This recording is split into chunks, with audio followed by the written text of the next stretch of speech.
पुस्तक का नाम समाज सेवा के लिए सर्वस्व त्यागी महान वैज्ञानिक प्रफुल्ल चंद्र राय।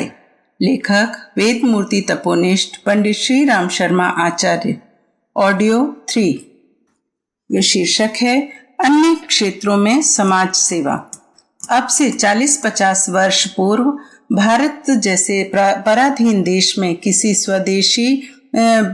स्वदेश प्रेमी सज्जन का विद्या या कला संबंधी किसी एक विषय को लेकर उसी में निमग्न हो जाना संभव ना था।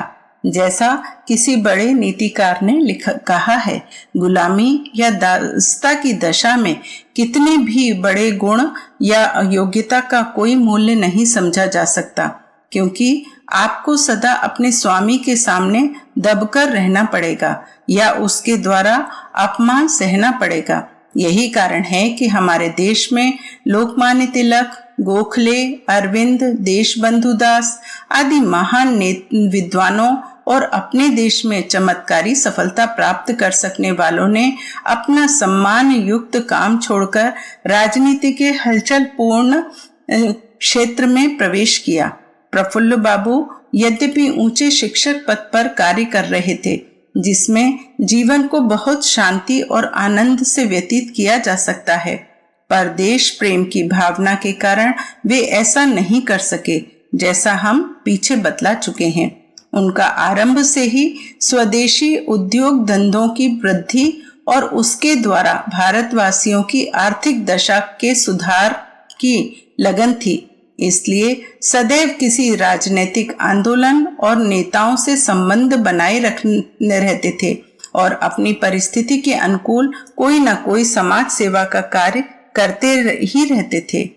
अपने आरंभिक जीवन में वे श्री आनंद मोहन बोस और श्री सुरेंद्र नाथ बनर्जी को अपने राजनीतिक गुरु की तरह मानते थे। फिर जब सन 1901 में श्री गोपाल कृष्ण गोखले वाइसराय की काउंसिल में सदस्य के तरीके सम्मिलित होने को कलकत्ता आए, तो डॉक्टर नील रतन सरकार उनका स्वागत करने के लिए प्रफुल्ल बाबू को भी हावड़ा के स्टेशन पर ले गए थे। इसके कुछ समय पश्चात श्री गोखले के साथ इनका संबंध घनिष्ठ मित्रता के रूप में बदल गया।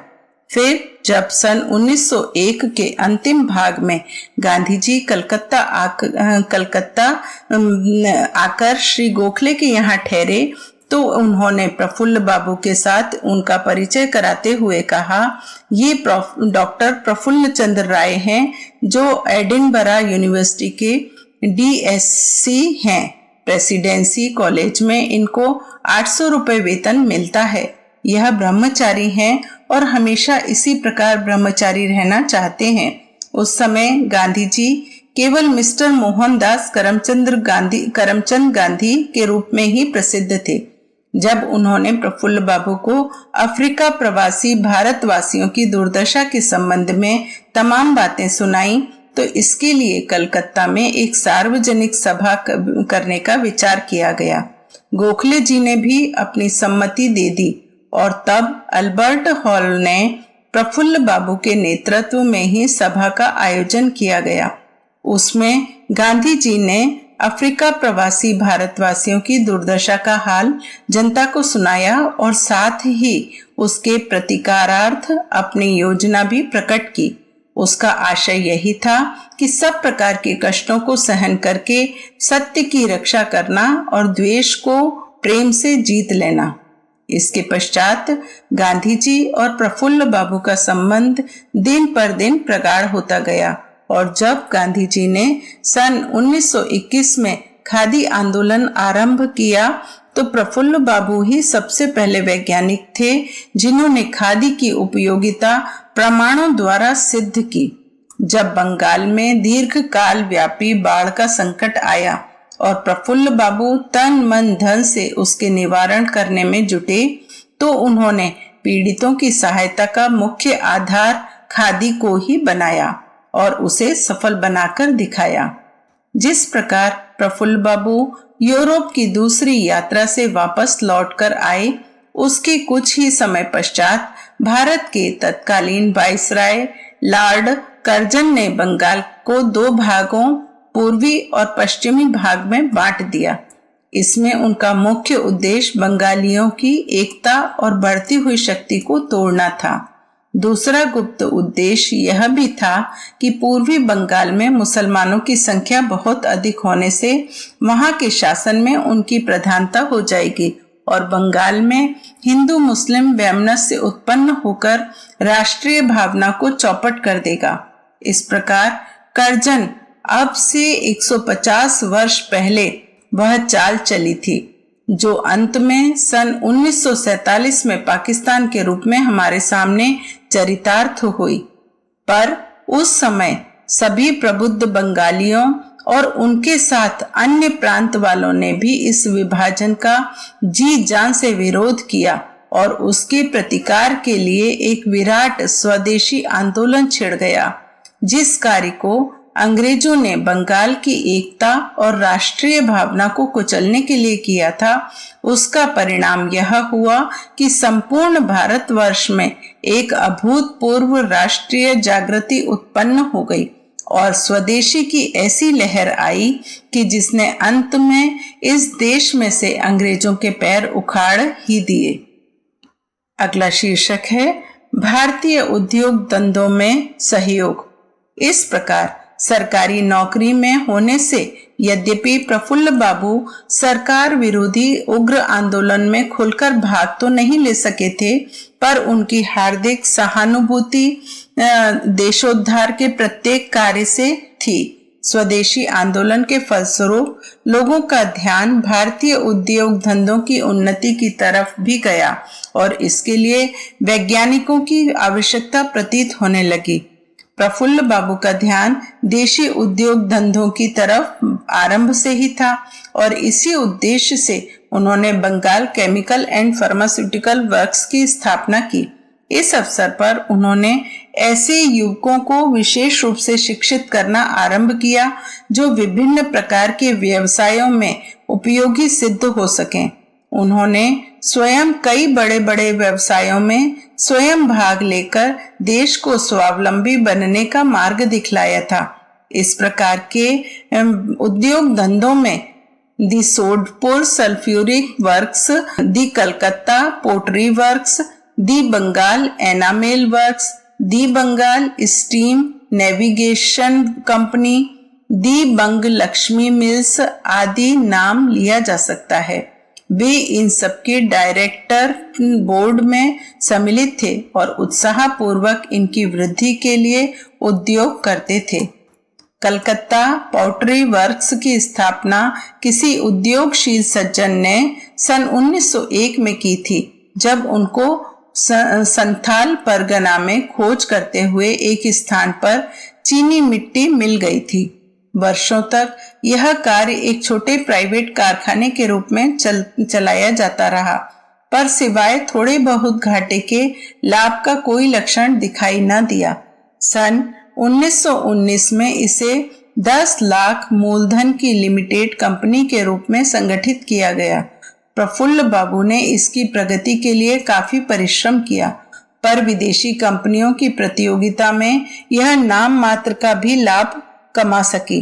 वे अच्छी तरह जानते थे कि इस प्रकार के उद्योग बिना सरकारी संरक्षण के अग्रसर नहीं हो सकते, पर उस विदेशी सरकार से ऐसी आशा करना कठिन ही था। बंगाल एनामेल वर्क्स की भी ऐसी ही कथा है। प्रफुल्ल बाबू का एक शिष्य श्री देवेंद्र नाथ भट्टाचार्य जापान से इस कार्य के लिए आवश्यक सांचे और अन्य सामग्री ले आया। उसने कलकत्ता से 15 मील की दूरी पर इसके लिए एक बड़ी जमीन लेकर कारखाना बनाया। एनामेल के बर्तनों के बनाने की कला कुछ कठिन है और विदेशी कारखाने वाले उसे किसी को ठीक तरह सिखलाते भी नहीं। इसलिए इन लोगों ने इंग्लैंड, जर्मनी, अमेरिका से मंगाए हुए ग्रंथों की सहायता से और अपनी सूझबूझ के जोर से इस धंधे को आगे बढ़ाया और सन 1927 में ऐसे माल बनाकर तैयार कर दिया जो इंग्लैंड के बने माल के मुकाबले में टिक सकता था।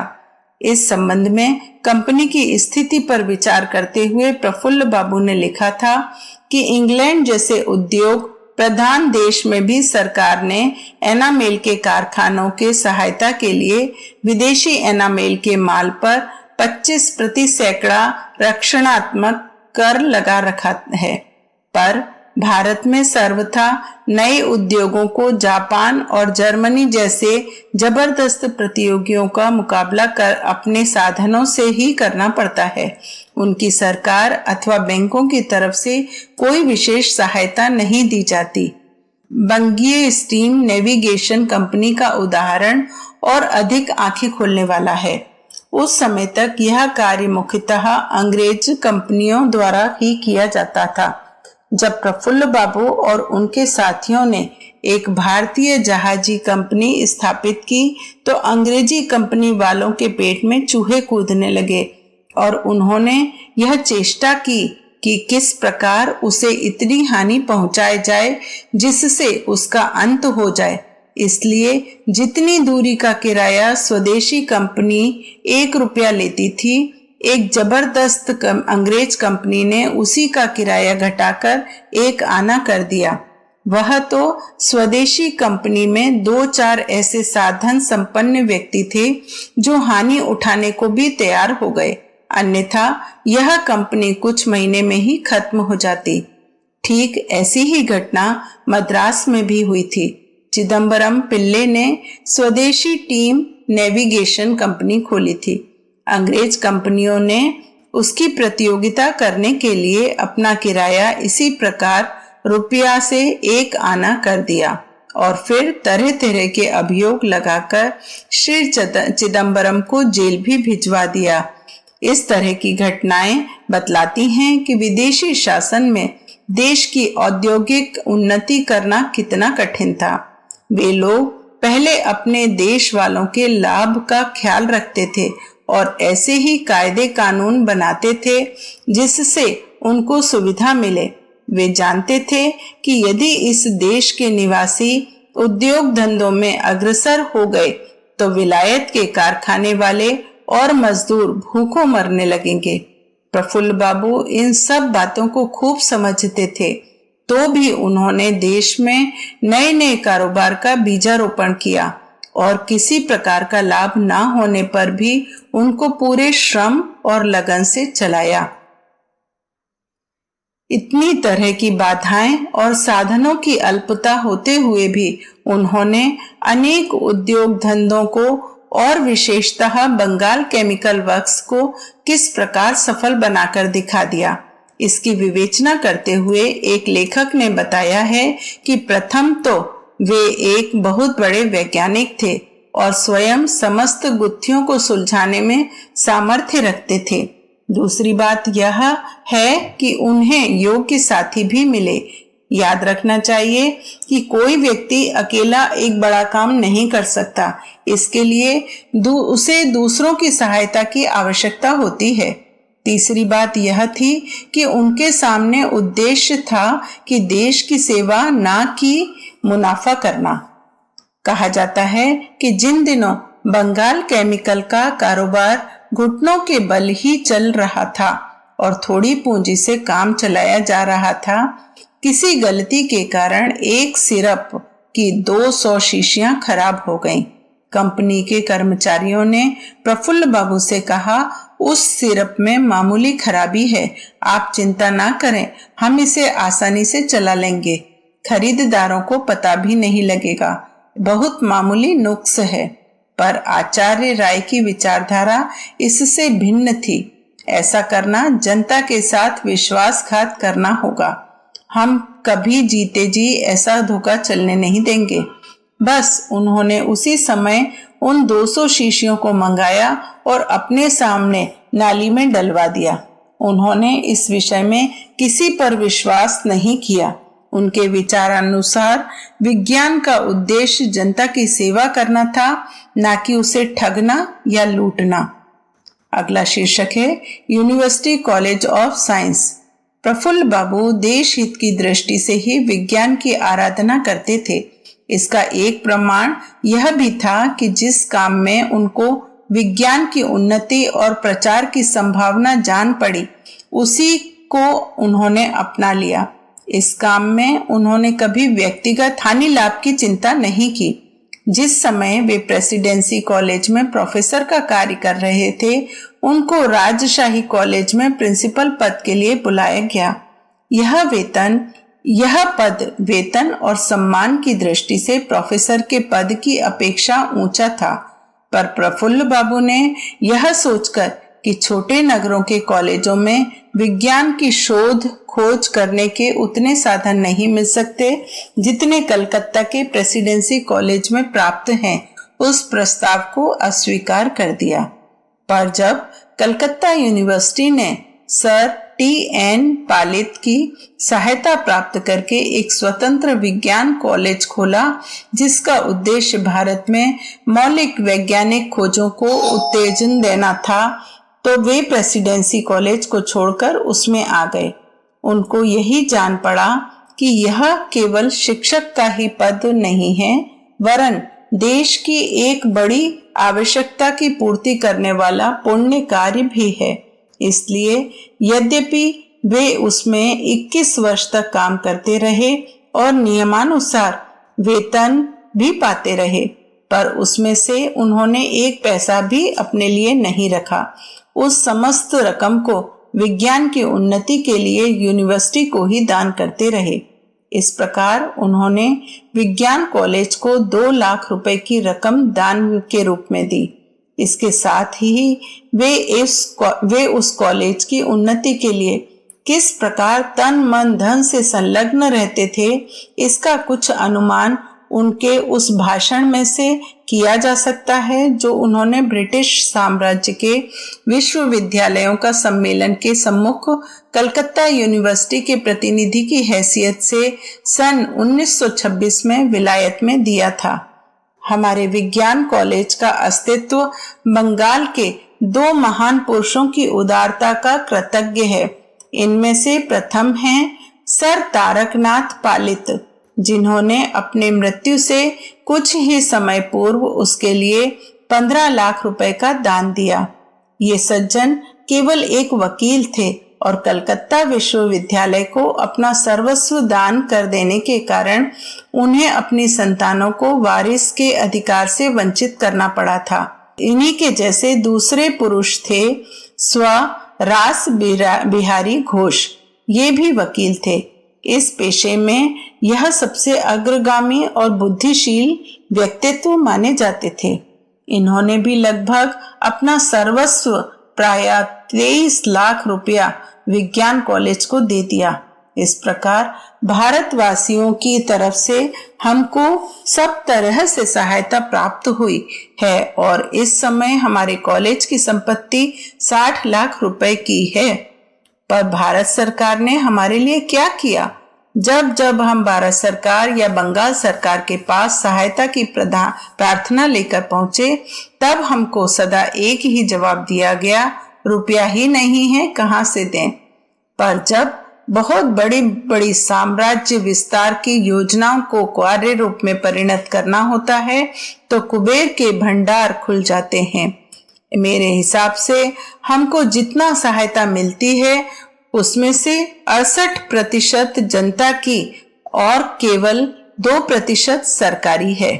देश के लिए इस कॉलेज का क्या महत्व है, इसे थोड़े ही लोग जानते हैं। मेघनाथ साहा और श्री ज्ञानेंद्र चंद्र घोष जैसे खोज करने वाले भारत प्रसिद्ध वैज्ञानिक इसी के विद्यार्थी थे।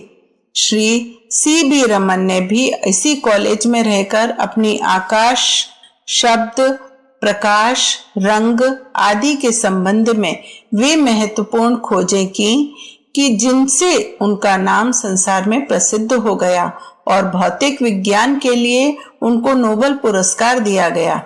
श्री रमन की इस महत्ता को समझकर ही प्रफुल्ल बाबू ने अपनी आत्मकथा में लिखा था कि अगर कलकत्ता यूनिवर्सिटी कॉलेज ने विज्ञान जगत को केवल एक डॉक्टर रमन ही दिया होता और कुछ भी न किया होता तो भी इसकी स्थापना का महान उद्देश्य पूरा हुआ समझ लिया जाता।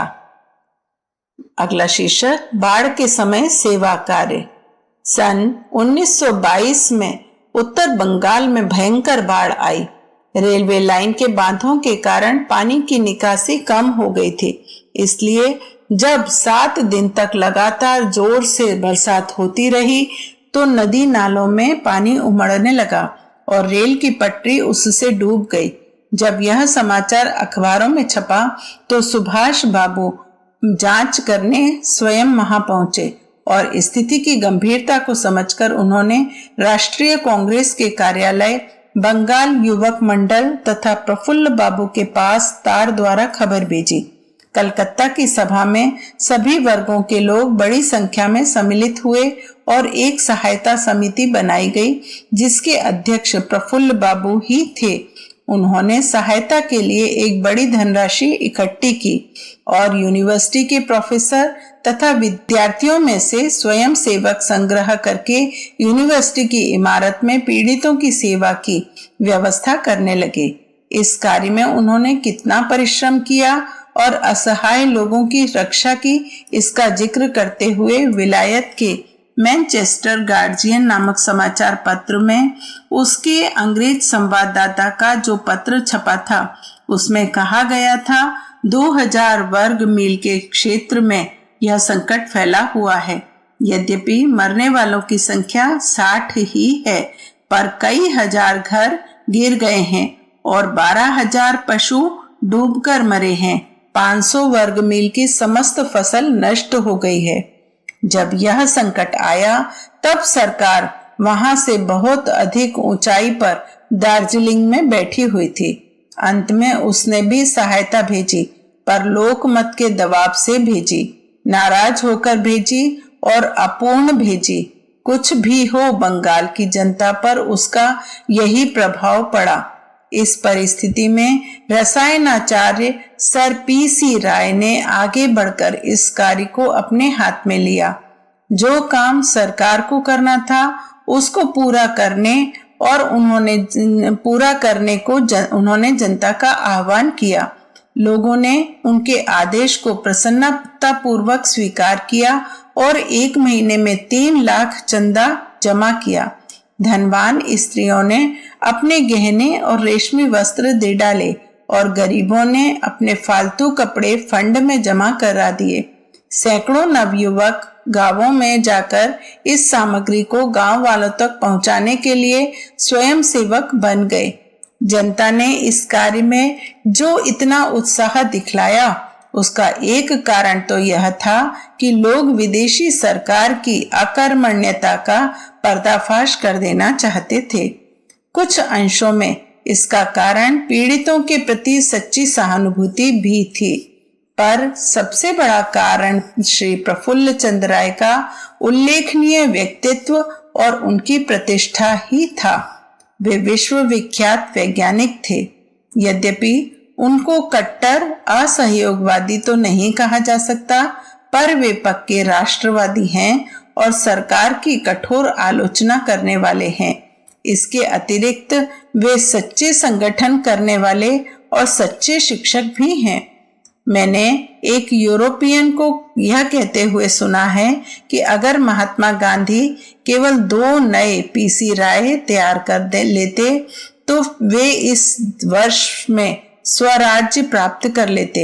एक बंगाल विद्यार्थी ने मुझसे कहा कि अगर किसी सरकारी अफसर ने या असहयोगी नेता ने चंदा की अपील की होती तो जनता ने 3 पैसा भी न दिया होता, पर जब सर पी.सी. राय मांगने को खड़े होते हैं तो लोग विश्वास करते हैं कि उनके पैसे का सदुपयोग ही होगा और 1 पाई भी बेकार नहीं जाएगी।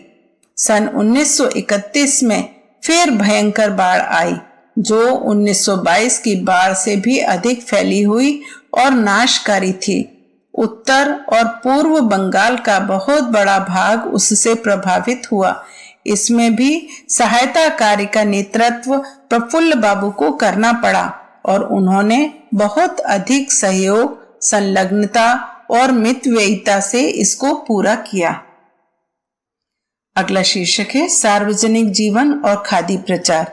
एक विश्वविद्यालय वैज्ञानिक जिनको अपना अधिकांश समय अपनी प्रयोगशाला के भीतर रासायनिक पदार्थों का विश्लेषण करते हुए व्यतीत करना पड़ता है और जिसकी दुनिया प्रायः अपने विद्यालय के कुछ 100 विद्यार्थियों तक ही सीमित रहती है, उससे यह आशा करनी कि शहरों और गांवों का दौरा करके सार्वजनिक आंदोलन में भाग लेगा एक कठिन बात है। पर प्रफुल्ल बाबू ने सरकारी नौकरी करते हुए और अपने विज्ञान संबंधी कार्यों को पूरा करते हुए सार्वजनिक जीवन में जितना भाग लिया वह कम महत्वपूर्ण नहीं है। इस संबंध में उन्होंने स्वयं अपनी एक बंगाली रसायन शास्त्री की जीवन कथा और परीक्षण नामक पुस्तक में इस तथ्य पर प्रकाश डालते हुए लिखा है। सन 1921 में मैंने खादी और राष्ट्रीय शिक्षा में प्रमुख भाग लिया और प्रत्यक्ष राजनीतिक आंदोलन में भी काम किया। कितनी जिला परिषदों में मुझे अध्यक्ष पद का कार्य करना पड़ा है, अछूतों के सम्मेलन का भार ग्रहण करना पड़ा है, खुलना के अकाल और बाढ़ के नेतृत्व का भार भी मुझे सौंपा गया है। मोटे हिसाब से जान पड़ता है कि पिछले 10 वर्ष के भीतर मैंने इस प्रदेश में जो यात्राएं की हैं उनकी सम्मिलित लंबाई 2 लाख मील से कम नहीं है। इसके अतिरिक्त 1920 में चौथी बार और 1926 में 5वीं बार मुझे इंग्लैंड का भी सफर करना पड़ा। रोलट एक्ट और जलियांवाला बाग के हत्याकांड के फलस्वरूप देश में जिस प्रचंड असहयोग आंदोलन का आविर्भाव हुआ था उसमें सरकार से बिना किसी प्रकार का प्रत्यक्ष संघर्ष किए प्रफुल्ल बाबू ने पूरा और महत्वपूर्ण भाग लिया। उन्होंने राष्ट्रीय शिक्षण समिति के अध्यक्ष का कार्य किया और महात्मा गांधी के खादी आंदोलन में तन मन धन से सहयोग किया। जिस प्रकार अधिकांश पढ़े लिखे व्यक्ति आरंभ में खादी का उपहास करते थे, उसी प्रकार आचार्य राय भी उस पर हंसते ही थे, पर अंत में वे उसके परम उपासक बन गए।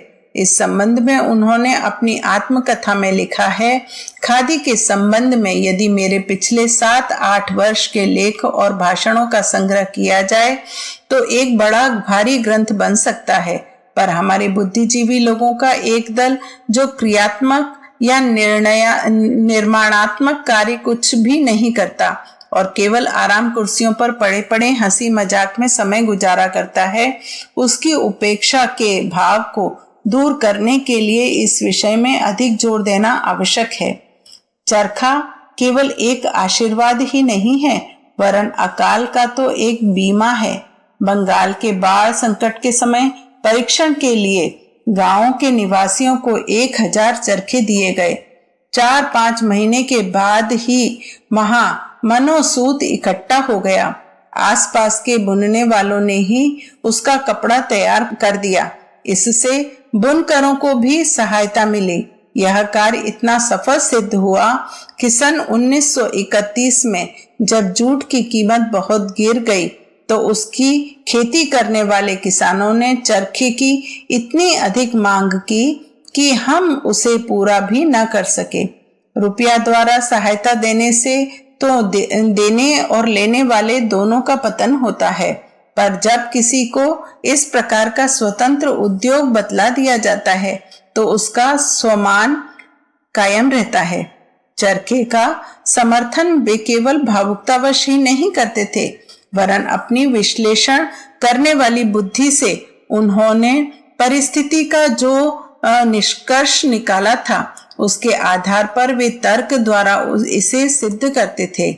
उन्होंने लिखा है, बंबई के कपड़े की मिलों और हावड़ा की जूट मिलों में आजकल 3 से 4 लाख तक मजदूर काम करते हैं। 1-2 लाख लोगों को कानपुर की मिलों में काम मिल जाता है। भारत के समस्त उद्योग केंद्रों में इस समय अधिक से अधिक 20 लाख मनुष्य काम करते हैं, पर अब भारतवर्ष की इस समय की शेष आबादी का क्या हो जब तक मैनचेस्टर, लिवरपूल, ग्लासगो और डंडी जैसे विशाल उद्योग केंद्रों की स्थापना हमारे देश में भी ना हो जाए, और गांवों के 70% आदमी शहरों में जाकर ना बस जाएं, तब तक क्या तुम राह देखा करोगे? क्या तुम भारत के लाखों गांवों का औद्योगिकरण कर सकते हो? मैं तो समझता हूं कि समस्त भारत में औद्योगिकरण के लिए तुमको प्रलय काल तक राह देखनी पड़ेगी। स्वावलंबी जीवन व्यतीत करने वाले आचार्य राय का स्वभावता ही यह विश्वास था कि हम अपने देश का सुधार और उद्धार अपने ही साधनों और प्रयत्नों से कर सकेंगे। दूसरा कोई राष्ट्र हमें उस प्रकार की सहायता देने को कदापि तैयार ना होगा जिससे हम इतने शक्तिशाली बन जाएं कि कुछ समय बाद उसकी भी परवाह ना करें। इसलिए सच्ची आंतरिक और बाह्य शक्ति तो मनुष्य के स्वयं साहस करके आगे बढ़ने और सब प्रकार के कष्ट सहन करने के लिए तैयार होने से ही प्राप्त होगी, ना कि किसी दूसरे की कृपा से। इसलिए उन्होंने चरखा और खादी का समर्थन किया, क्योंकि ये वस्तुएं हमारी अपनी हैं और हम हजारों वर्ष तक इनको बनाकर अपनी आवश्यकता पूरी करते रहते हैं। पर मशीनें और इंजन आदि ऐसी चीजें हैं, कम से कम आचार्य राय के समय में, जिनके लिए हमें विदेशियों पर आश्रित रहना पड़ेगा। इसलिए उन्होंने गुजरात विद्यापीठ का शुभारंभ करते हुए सन 1926 में ही कहा था, राष्ट्रों का निर्माण अपने पराक्रम से ही होता है। हमको स्वराज अपने परिश्रम से प्राप्त करना होगा। यह कठिन तपस्या श्रम द्वारा प्राप्त किया जाएगा, तभी उसे सच्चा स्वराज कहा जा सकेगा। अगर अन्य कोई स्वराज हमको भेंट की तरह दे दे तो उसका मूल्य एक खोटा पैसा भी नहीं माना जा सकता। अगला शीर्षक, राष्ट्रीय सम्मान की प्राप्ति। यही सब कारण थे कि सरकारी नौकर होते हुए भी इनको प्रत्येक राष्ट्रीय संस्था में आमंत्रित किया जाता था और सम्मान पूर्वक स्थान दिया जाता था। काकीनाडा कांग्रेस के अवसर पर जब उसके अध्यक्ष मोहम्मद अली दोपहर की नमाज पढ़ने को उठे तो उनकी खाली कुर्सी पर किसी को बैठाया जाना था। ऐसे अवसर पर प्रायः स्वागत का अध्यक्ष उस स्थान को ग्रहण करता है, पर मौलाना ने दर्शकों की सम्मति पूछकर प्रफुल्ल बाबू को वहां बैठने को कह दिया। यद्यपि उनको वहां केवल 10 मिनट तक ही बैठना पड़ा, पर इससे प्रकट हो गया कि देश के सब श्रेणियों के व्यक्तियों की दृष्टि में उनका कितना अधिक सम्मान था। जिस समय आचार्य राय गुजरात विद्यापीठ का शुभारंभ करने अहमदाबाद गए, उस अवसर पर उनका स्वागत करते हुए आचार्य कृपलानी ने, जो एक प्रसिद्ध विद्वान और शिक्षा विशारद होते हुए प्रमुख राजनीतिक नेता भी थे, उनके गुणों और महत्ता पर अच्छा प्रकाश डाला था। उससे प्रकट होता है कि आचार्य राय ने वास्तव में अपने शिष्यों को सुयोग्य, देशभक्त और समाज सेवक बनाने के लिए कितना प्रयत्न किया था। समाज के सुधारने के संबंध में आपकी सेवाएं सर्वत्र विदित हैं। अपनी प्रिय सरस्वती देवी को पूजते पूजते आप मातृभूमि और मानव जीवन को भी भूल गए। कितने ही लोग मानव मात्र की एकता और उसके सेवक होने की बात करते रहते हैं, पर वे इतना भी नहीं जानते कि मानव सेवा का कार्य कहाँ से और कैसे आरंभ करना चाहिए। इसलिए जब उनकी सेवा के लिए कोई केंद्र बिंदु नहीं मिलता तो वे स्वयं अपने को ही केंद्र बिंदु बना लेते हैं और अपनी ही सेवा में तल्लीन हो जाते हैं। पर आप मानव जाति की सेवा के सिद्धांत को मानते हुए भी उसकी मर्यादाओं को समझते हैं। इसलिए आपने अपनी मानव सेवा का केंद्र भारतवर्ष को नहीं, बंगाल को ही बना लिया है। वहां पर आप मलेरिया ज्वर से पीड़ित दीन दुखियों की साधुओं की तरह सेवा करते हैं। जो लोग दुर्भाग्यवश दीनहीन और पतित हो चुके हैं, उनके बीच में बैठकर उनकी सहायता की चेष्टा करते हैं। बहुत से लोग मिट्टी पत्थर का काम करने वाले मजदूरों के फटे टूटे वस्त्रों को देखकर सहानुभूति प्रकट किया करते हैं, पर उन स्वयं के कपड़े बहुत ही स्वच्छ और बढ़िया होते हैं।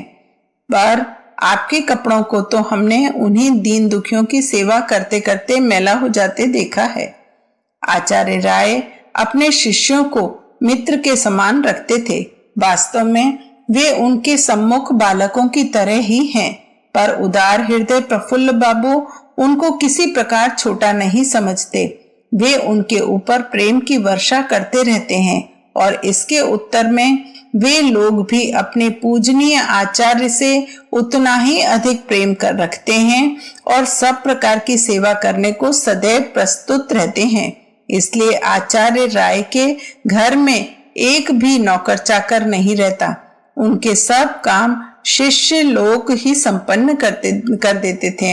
यद्यपि वे शिष्यों को समानता का दर्जा देते हैं, पर वे कभी अवज्ञा या अनुचित व्यवहार नहीं करते, क्योंकि प्रफुल्ल बाबू का रहन सहन तथा व्यवहार प्राचीन समय के गुरुकुलों की तरह सम्मान और भक्ति उत्पन्न करने वाला है।